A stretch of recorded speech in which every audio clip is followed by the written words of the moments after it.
इस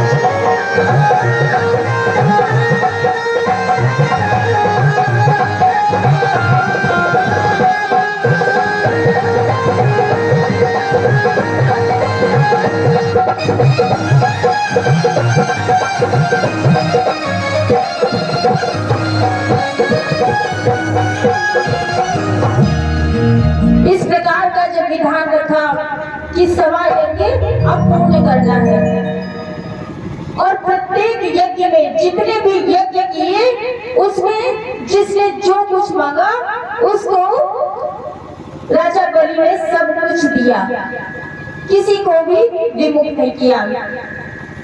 इसी प्रकार सवा यज्ञ जब शुरू हुआ तो प्रारंभ में जब इधर देवताओं ने ये देखा कि सवा यज्ञ शुरू हो गया है तो सभी देवता भगवान नारायण के पास गए और कहने लगे कि यहाँ पर सारा साजबाज सब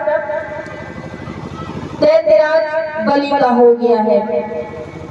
और सारे देवता जाकर के नारायण से कहने लगे, विनती करने लगे कि यदि इस प्रकार इसने सवा यज्ञ भी पूरा कर लिया तो हम सब पर इसका राज्य हो जाएगा और हम सब इसके अधीन हो जाएंगे।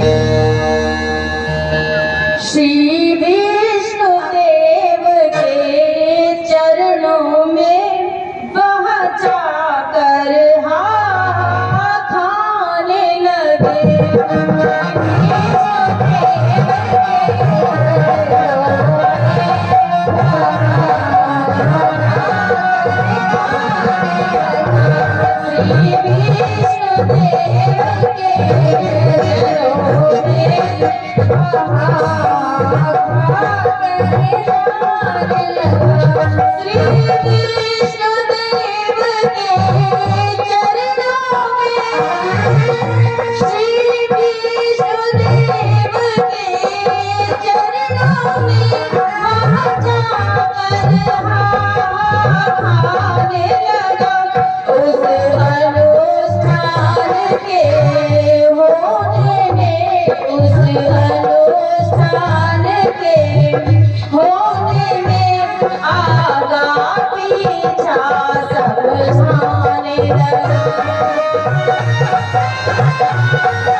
सारे देवता जाकर के विष्णु भगवान के चरणों में जाकर के निवेदन करने लगे और कहने लगे, हे भगवान, अगर इस प्रकार सवा यज्ञ भी पूर्ण हो गया तो हम सब देवता लोग क्या करेंगे।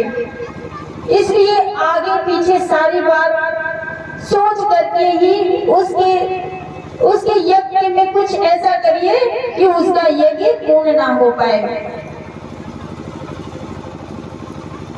विष्णु देव कहने लगे, डरो न ज्ञान निधान, रखता हूँ मैं आप ही मर्यादा का ध्यान।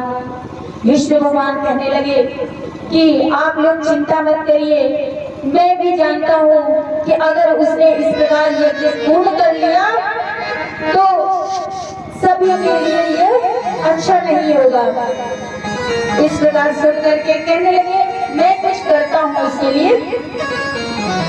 मैं भी यह बात समझता हूँ, सुरपुर का दावेदार है वो।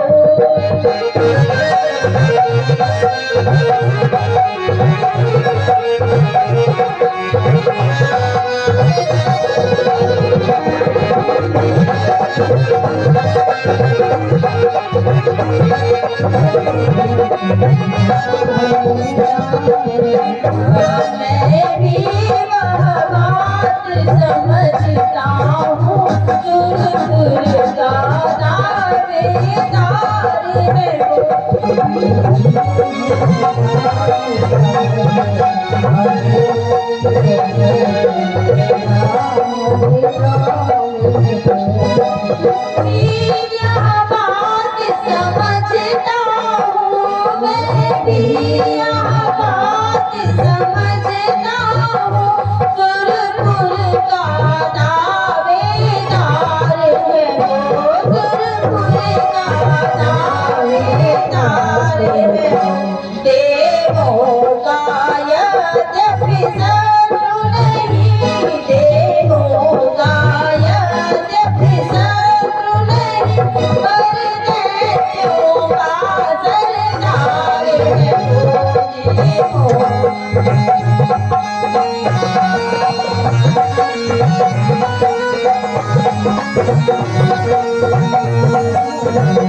नारायण भगवान कहने लगे कि इतनी बात तो मैं भी समझता हूँ कि वो दैत्यों का राजा है और अगर उसका यज्ञ पूर्ण हुआ तो ये ठीक नहीं होगा।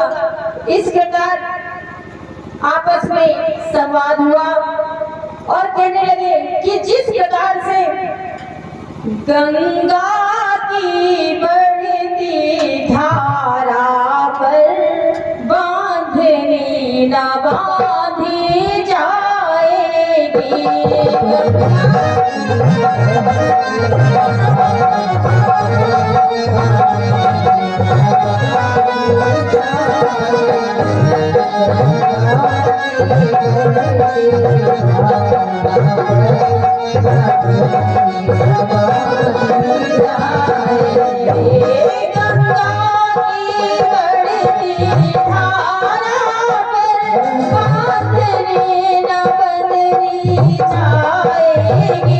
हाँ चल अगर चल जाएगी तो चाल बदलती जाएगी।